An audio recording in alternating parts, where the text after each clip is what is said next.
Василий II умира малко след покоряването на България. Какво оставя след себе си?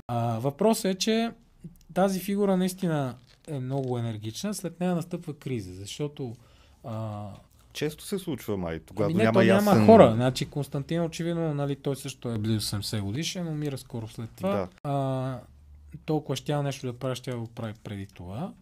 Ако е имал заложби, желания и така нататък. И остава след себе си дъщери. И вече тия дъщери, за кого ще се ожена той, какъв ще бъде това, поражда поредица от кризи в Византия по това време, която Васил става в зенита й.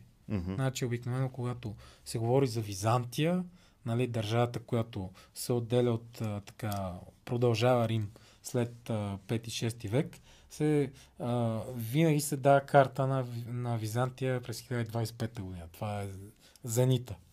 Защото след това, нали, империята успя да се разпростре влиянието. Все още има територии в Италия, южната част. Успя да се разпростре влиянието и дори върху Сърбия като васална държава и още по-на запад. Комнините през 12 век ще войни с Унгария. Нали, наистина огромни територии.